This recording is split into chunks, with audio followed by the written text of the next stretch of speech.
Good morning विद्यार्थियों, नमस्कार। ज्ञानपथ शैक्षणिक संकुल मोरबी धोरण 12 कॉमर्स विषय छे वाणिज्य पत्र व्यवहार અને સેક્રેટરીયલ પ્રેક્ટિસ। હવે આપણે આગળના લેક્ચરની અંદર પ્રકરણ 3 કર્મચારી વિષયક પત્ર વ્યવહારમાં કર્મચારીની ભરતી માટેના પત્રના ઉદાહરણ ભણ્યા હતા કે લેખિત પરીક્ષા માટે જાણ કરવા માટે પત્ર લખવો પડે, રૂબરૂ મુલાકાત માટે, આરોગ્ય તપાસ માટે એનો આપણે સ્વાધ્યાયનો પત્ર હોમવર્કમાં દરેક વિદ્યાર્થીએ લખેલો છે। આજનો આપણો મુદ્દો છે નિયુક્તિનો અર્થ। ભરતી પ્રક્રિયામાં લેખિત પરીક્ષા હોય, રૂબરૂ મુલાકાત હોય, આરોગ્ય તપાસમાં જે ઉમેદવાર સફળ થઈ ગયો છે, હવે એને એના હોદ્દા પર નિયુક્ત સ્થાન આપવાનું આવે, એને કહેવાય નિયુક્તિ, નિમણૂક। તમારી ટેક્સ્ટબુક દરેક વિદ્યાર્થી સાથે રાખશે। નિયુક્તિનો અર્થ ભરતીની જાહેરાત સંદર્ભે ન્યૂઝપેપરમાં આવી હોય કે કોઈ અન્ય આધુનિક ટેકનોલોજીના માધ્યમથી મોબાઈલમાં આવેલી હોય, ભરતીની જાહેરાત સંદર્ભે આપણે શું કર્યું? યોગ્ય લાયકાત વાળા, યોગ્ય સંખ્યામાં, યોગ્ય જગ્યા પર કર્મચારીની જગ્યા સ્થાન ખાલી છે ત્યાં ઉમેદવારની પસંદગી કરવી, એ ભરતીનો પ્રશ્ન હતો। એટલે કે યોગ્ય લાયકાત ધરાવતા ઉમેદવાર મેળવ્યા પછી આ યોગ્ય લાયકાત ધરાવતા ઉમેદવારની પસંદગીના આધારે તેમની પસંદગી કરવાની છે કે કયા સ્થાન પર કયા ઉમેદવારને નિયુક્ત કરવા। જુદી જુદી સંસ્થાઓ, પેઢીઓ કે એકમોની પસંદગી પ્રક્રિયા અલગ અલગ પ્રકારની હોય। પસંદગીનો આધાર મોસ્ટ ટાઈમથી પ્રશ્ન છે કે કર્મચારીની પસંદગીનો આધાર શાના પર રહેલો છે? તો 3 મુદ્દા છે। પસંદગીનો આધાર જે તે સંસ્થાનું કદ, બીજું જે તે સંસ્થાનું કાર્યક્ષેત્ર અને કર્મચારીના પ્રકાર પર રહેલો છે। અંડરલાઈન કરશું એ વાક્યને કે પસંદગીનો આધાર સંસ્થાના કદ, કાર્યક્ષેત્ર અને કર્મચારીના પ્રકાર પર રહેલો છે। કર્મચારીની નોકરી માટે પસંદગી કર્યા પછી તેને જે કાર્ય માટે પસંદ કરવામાં આવ્યો છે તે અનુસાર તે હોદ્દાની નિયુક્તિ કરવાની હોય છે। અને આ પ્રક્રિયામાં સફળતા પામેલ ભરતીની પ્રક્રિયામાં પરીક્ષા હોય, રૂબરૂ મુલાકાત હોય કે પછી આરોગ્ય તપાસ હોય, પ્રાથમિક પરિચય હોય, ઇન્ટરવ્યુ જેને કહેવાય, એમાં સફળ ઉમેદવારને જે પોતાના સ્થાન પર એને હાજર થવાનો પત્ર પાઠવવામાં આવે એને નિમણૂક પત્ર કહેવાય અથવા નિયુક્ત પત્ર કહેવાય છે। એટલે નિયુક્તિનો અર્થ સમજાય ગયો। બીજું છે નિયુક્તિ અંગે પત્રમાં સમાવવામાં આવતી વિગતો। નિયુક્તિ પત્રમાં સામાન્ય રીતે નિમણૂક પત્રમાં કઈ કઈ બાબતો લખેલી? તો એક તો જે કર્મચારી સફળ થયો છે તેમને પેલા અભિનંદન આપવાના, પછી તો કે તેમનો હોદ્દાનો ઉલ્લેખ કરવાનો કે આ હોદ્દા માટે એનું સિલેક્શન થયું છે, પછી કાયમી છે કે પછી અમુક સમયાંતરે હંગામી ધોરણે પ્રોબેશનરી પીરિયડમાં તેમની નિયુક્ત થઈ છે, કયા ધોરણથી તેમનો સમયગાળો શું રહેશે, પગાર ધોરણ શું રહેશે, એની જાણ કરવાની છે। એટલે નિમણૂક પત્ર તમને હાજર રિપોર્ટ જેને કહેવાય એ પત્રકમાં જોઈએ। હવે મુદ્દા આપેલા છે। પહેલું, નિયુક્તિના પત્રની શરૂઆતમાં જે સફળ ઉમેદવાર છે તેને અભિનંદન આપતા શબ્દોથી શરૂઆત કરવામાં આવે। નિયુક્તિ કયા હોદ્દા માટે કરવામાં આવી, નિમણૂક કઈ લાયકાત માટે, કયો હોદ્દો છે તેનો ઉલ્લેખ કરવો જોઈએ।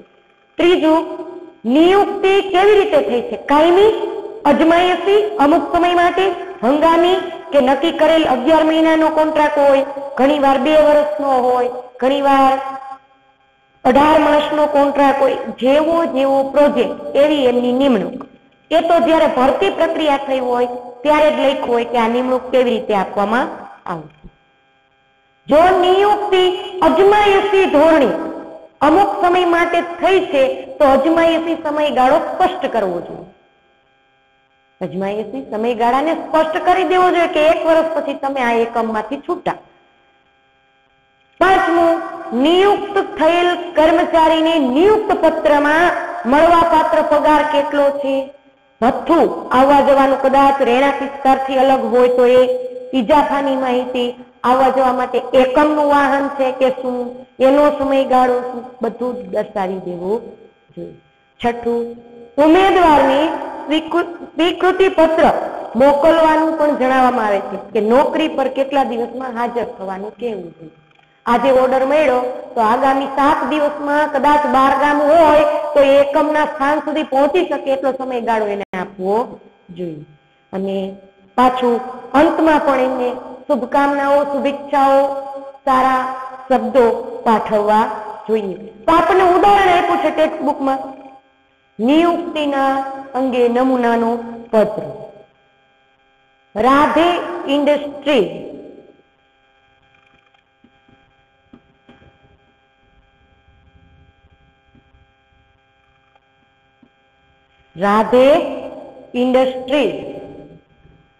ક્યાંની છે? સન કોમ્પ્લેક્સ,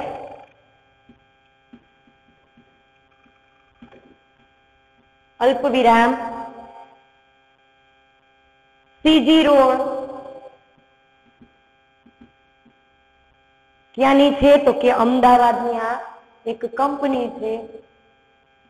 અમદાવાદના પિનકોડ નંબર લખવાના છે 380-009. તારીખ લખશું 7મી માર્ચ 2017. કોને લખશું? તો કે ઉમેદવારનું નામ છે અહીંયા સામે રાધે ઇન્ડસ્ટ્રીઝના ફોન નંબર અને ઈમેલ એડ્રેસ. જે તમારે લોકોએ લખવાનું છે, લાઈન દોરી નથી રાખી દેવાની. મેળવનાર છે શિલ્પા પટેલ, અલ્પવિરામ A7 ગિરિરાજ ટેનામેન્ટ.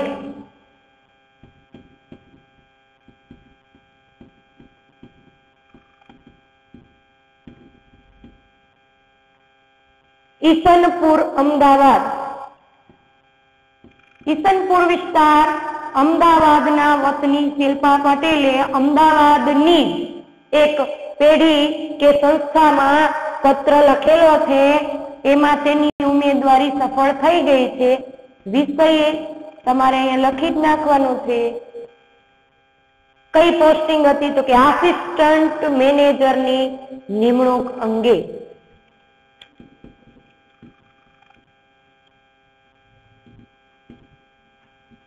નિમણૂક અંગે જોઈએ. હવે જે આપણે સમાવતી વિગતો જોયા એના વિશે એ જ રીતે લખેલું છે કે શું સુયજ્ઞશ્રી ઇન્ડસ્ટ્રીયલના જે કર્મચારી અધિકારી હશે અથવા વહીવટી અધિકારી હશે એ શિલ્પા પટેલને પત્ર મોકલે છે. અમને જણાવતા આનંદ થાય છે કે 28મી ફેબ્રુઆરી 2017 ના રોજ અમારી કંપની દ્વારા લેવાયેલ આસિસ્ટન્ટ મેનેજરની ભરતી માટે લેખિત પરીક્ષા અને ત્યારબાદ રૂબરૂ મુલાકાતમાં આપ સફળ થયા છો. શિલ્પા પટેલ લેખિત પરીક્ષામાં પાસ થઈ ગયેલ છે અને રૂબરૂ મુલાકાતમાં પણ. એટલે એક આનંદ અને શુભેચ્છા દર્શાવે છે. આ હોદ્દા માટે નિયુક્ત કરવામાં આવે છે. એટલે કોને? તો કે શિલ્પા પટેલને. આપને કે આ હોદ્દા માટે આસિસ્ટન્ટ મેનેજર તરીકે હવે તમારું સિલેક્શન થઈ ગયું છે તે બદલ આપને અભિનંદન. એટલે પહેલી લાઈનમાં પોતાની નિમણૂક પામી ગયા છે, લેખિત પરીક્ષામાં પાસ થઈ ગયા છે, રૂબરૂ મુલાકાતમાં પણ. એટલે અભિનંદન પાઠવે છે, શુભેચ્છા પાઠવે છે. હવે જો શરતો કહી દી છે. આપની નિયુક્તિ નીચેની શરતોને આધીન રહેશે. પેલું જ, ફરજ ઉપર હાજર થયાથી 1 વર્ષના સમયગાળા દરમિયાન આપની નિયુક્તિ અજમાયશી ધોરણે રહેશે. એટલે શિલ્પા પટેલ આસિસ્ટન્ટ મેનેજર તરીકે કેટલા વર્ષ કામ કરી શકશે? 1 વર્ષ. હવે જો પછી કે છે આ સમય દરમિયાન આપની કામગીરી એટલે શિલ્પા પટેલ જે પણ વર્ક કરે એ સંતોષકારક લાગશે, જણાશે તો આપને કાયમી કર્મચારી તરીકે નિમણૂક આપવામાં આવશે. 1 વર્ષ સુધી કંપની, પેઢી, સંસ્થા જોશે કે એનું કામ કેવું છે, પછી જ એમને કાયમી કરવામાં આવશે. બીજું, આપની નિમણૂક 9,000 એટલે કે સ્ટાર્ટિંગ પે ગ્રેડ એનો 9,000 પછી વધશે 525 થી એમ 13,000 ના ગ્રેડ કરવામાં આવશે. તદુપરાંત નિયમ અનુસાર મળવા પાત્ર ભથ્થાઓ, આવા જવા વહન ખર્ચ, રજાઓ સમયાંતરે અજમાયશી સમય પૂરો થયા બાદ આપ હકદાર રહેશો. કે મળવાપાત્ર પીએફ હોય તો જયારે નિવૃત્ત થાય ત્યારે અમુક રકમ મળે, અમુક કપાત થતી હોય તો એ પણ જયારે નિવૃત્ત થાય એટલે કે 1 વર્ષ પછી હોદ્દો છોડીને જતા રહે ત્યારે. એટલે એ પણ કહી દીધું, સમયગાળો કીધો, અભિનંદન આપી દીધું, પગાર ધોરણ કહી દીધું. હવે છેલ્લે કઈ દિવસે હાજર થવાનું એ કહે છે.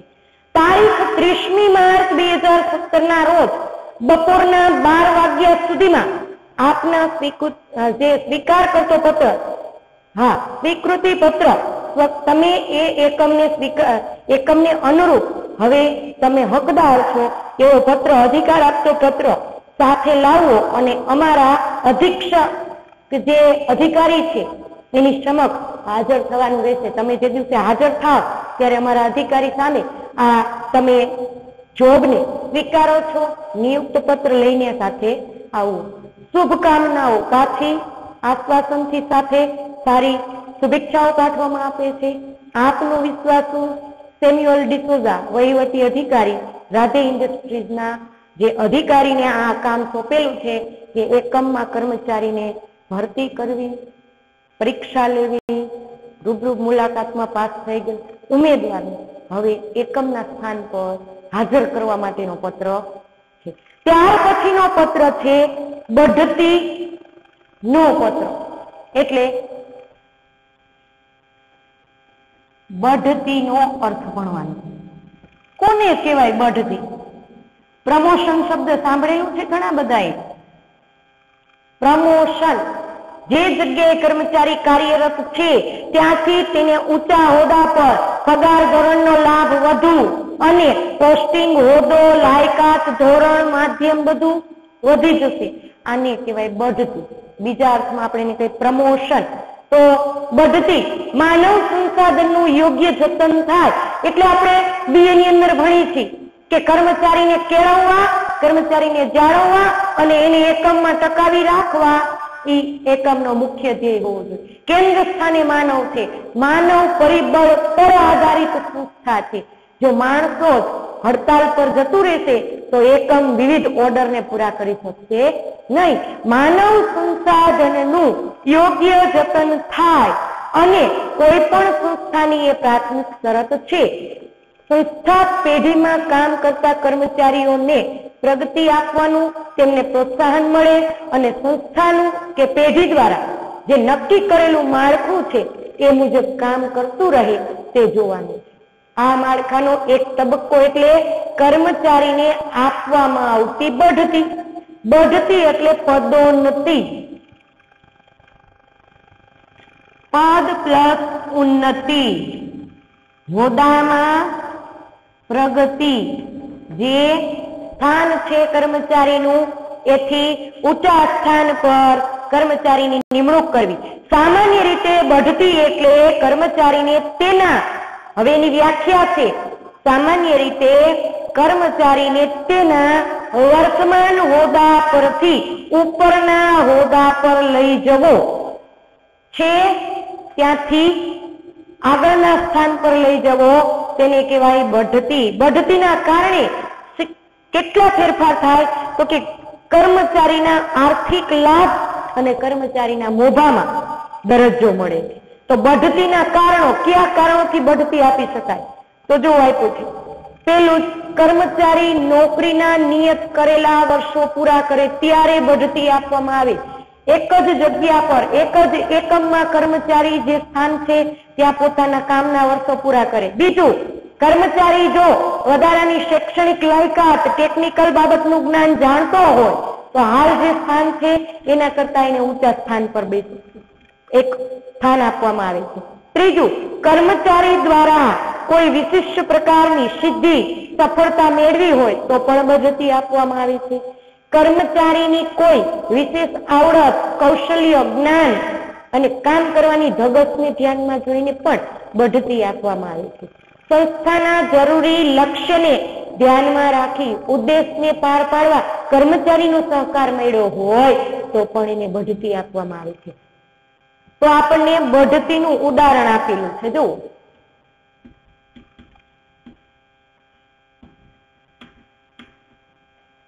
બઢતીના નમૂના પત્ર જો છે. તમારે પણ બોર્ડની પરીક્ષામાં પેન્સિલથી આ રીતે લખવું પડશે, ડ્રો કરવું પડશે. મહેતા બ્રધર્સ ક્યાંના છે? શાંતિ કોમ્પ્લેક્સ,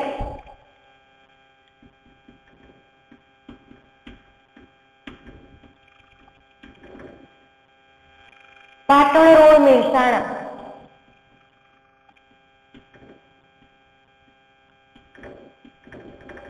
તેના પિનકોડ નંબર અને તારીખ 384-210. સામે તેના ફોન નંબર અને ઈમેલ એડ્રેસ. તારીખ છે 28મી નવેમ્બર 2017. મેળવનાર છે કોઈ એકમ, એ જ એકમનો કર્મચારી છે, હાલ એ એકમમાં કામ કરે છે, શ્રી વિદ્યુત દેસાઈ. અત્યારે એનું પોસ્ટિંગ કયા હોદ્દા પર છે? Senior clerk.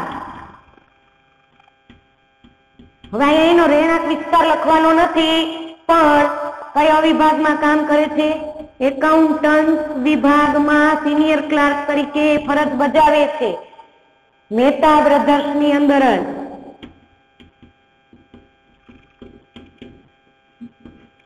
મહેસાણા.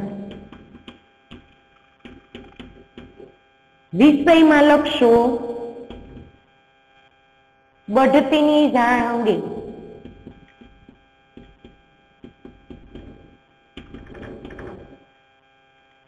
જ્યારે પત્ર વાંચશે વિદ્યુત દેસાઈ ત્યારે ખ્યાલ આવી જશે કે હવે એને પ્રમોશન મળેલું છે. જોઈએ એ પત્રનું લખાણ.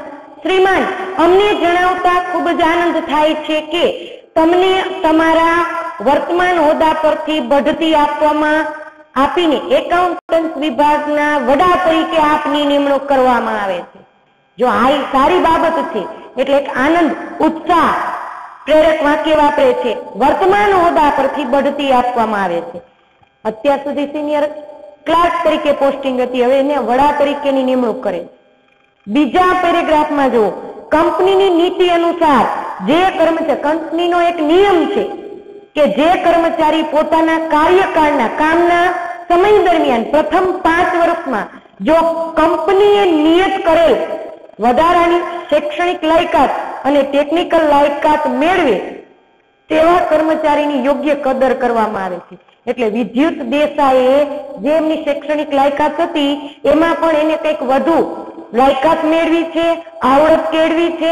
એને ધ્યાનમાં રાખી કંપની પણ આ બાબતને ધ્યાનમાં રાખી અને એમના કામની અને કર્મચારીની ખેવનાથી આગળ કદર કરે છે. તમે મેળવેલ વધારાની લાયકાત એટલે કે વિદ્યુત દેસાઈએ હાલ કોઈ લાયકાત મેળવેલ છે અને તમે પૂર્ણ કરેલ વર્ષોનો અનુભવ, આ જ એકમમાં જે તમે વર્ષોથી કામ કરો છો એ અનુભવ આપણી પ્રણાલિકાને અનુરૂપ હોવાથી તમે જે કામ કરો છો એ મહેતા બ્રધર્સ એકમમાં જે અનુકૂળ છે, તમને એકાઉન્ટન્ટ વિભાગના મેનેજર તરીકે બઢતી આપવામાં આવે.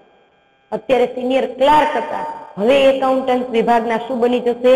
મેનેજર. એની બઢતી આપવામાં આવે છે. હવે છેલ્લા પેરેગ્રાફમાં એ પદ ક્યારથી સંભાળવાનું એ કહે છે કે 10મી ડિસેમ્બર 2017 થી આપની નિમણૂક ઉપયુક્ત હોદ્દા માટે, એટલે કે ક્યાં? સિનિયર ક્લાર્ક નહીં પણ હવે એકાઉન્ટન્ટ વિભાગના મેનેજર તરીકેની નોકરીની બદલાયેલી શરતો, નવા પગાર ધોરણ, હવે પગાર વધશે, નવી શરત વધશે, મળવાપાત્ર અન્ય ભથ્થા અંગેની માહિતી આ પત્ર સાથે બિડાણમાં જોડવામાં આવેલ છે. આ પત્રમાં જણાવેલ તારીખથી, કઈ તારીખથી? 28 તારીખે જાણ કરે છે અને 10મી તારીખથી મેનેજરના હોદ્દા પર કાર્ય કરવાનું રહેશે. જો બઢતીની જાણ કરતા પત્રમાં પેલા શુભેચ્છા પાઠવી, પછી કર્મચારીને શું કામ બઢતી આપવામાં આવી છે કારણ સ્પષ્ટ કર્યું, પછી એ કર્મચારીના કામની કદર તો છે જ, સાથે એકમની પણ નીતિ અને પ્રામાણિકતાને ધ્યાનમાં લીધું અને કઈ તારીખથી એને કયા ડિપાર્ટમેન્ટમાં કામ કરવાનું છે એ કીધું. સાથે પત્ર સાથે શું મોકલે છે? નવું પગાર ધોરણની માહિતી, નવી શરતો અને કઈ તારીખથી તેને તે હોદ્દા પર સ્થાન લેવાનું છે એ માહિતી આપે છે. શુભેચ્છા આપનો વિશ્વાસુ ઘનશ્યામ ચૌધરી, કર્મચારી સંચાલક. બિડાણમાં એક પત્રક. કયું પત્રક? ચાલો બધાને ખ્યાલ આવી ગયો કયું પત્રક? તો કે નવા જે નિયમો, શરતો અને પગાર ધોરણની માહિતી છે તે પત્રક. અને નકલ રવાના વિદ્યુત દેસાઈને વહીવટી વિભાગમાં જાણ કરવી પડશે કે ભાઈ અત્યારે વિદ્યુત દેસાઈ સિનિયર ક્લાર્કમાં હતા એટલે, અને બીજું નાણાં વિભાગને, કારણ કે એનો પગાર વધશે તો પગાર નાણાં વિભાગને જાણ કરવી પડે, અને વહીવટી વિભાગમાં એ સ્થાન ખાલી થાય છે તો એની જગ્યાએ બીજાને નિમવા હોય તો એને જાણ કરવી પડશે. એટલે નકલ રવાના જ્યારે જરૂર પડે ત્યારે પ્રસંગોપાત ભાગના મુદ્દાને આવરી લેવાના રહેશે. એટલે બઢતીના પ્રશ્નમાં બે પ્રસંગોપાત મુદ્દા ધ્યાનમાં રાખવાના છે, બિડાણ અને નકલ રવાના, ભૂલાય નહીં. તો આજે આપણે આજના લેક્ચરમાં બે કર્મચારી વિષયક પત્ર વ્યવહારના નમૂના ઉદાહરણો ભણ્યા, જેથી કરી આપણે વિસ્તૃત ખ્યાલ આવી જાય. હોમવર્કમાં આજે લખવા નથી આપતા, કારણ કે તમારા સ્વાધ્યાયની અંદર 7મો પત્ર છે અને 8મો પત્ર છે, એ બંને 7, 8 અને 9 એ આજે ભણેલા પત્રના ઉદાહરણ છે. તો 7, 8 અને 9 સ્વાધ્યાયના પત્રો પાકા કરવાના રહેશે. એક તો નિયુક્તિ એટલે નિમણૂક પત્ર, અને બઢતી એટલે છે ત્યાંથી ઊંચા સ્થાન પર કર્મચારીની નિમણૂક કરવી, એટલે કે પદોન્નતિ, વર્તમાન હોદ્દા પરથી લાભદાયી અને ઊંચા હોદ્દા પર કર્મચારીની નિમણૂક કરવી, એ મુદ્દો ભણેલા. એટલે દરેક વિદ્યાર્થી આ બે મુદ્દાઓ નિયુક્તિ અને બઢતીને ધ્યાનમાં લઈ અને સ્વાધ્યાયના 7, 8 અને 9મો જે પત્ર છે એ પાકો કરવાનો રહેશે. એટલે દરેક વિદ્યાર્થી સારી રીતે વાંચન કરશે અને અભ્યાસક્રમને સમજશે. નમસ્કાર, જય હિન્દ, વંદે માતરમ.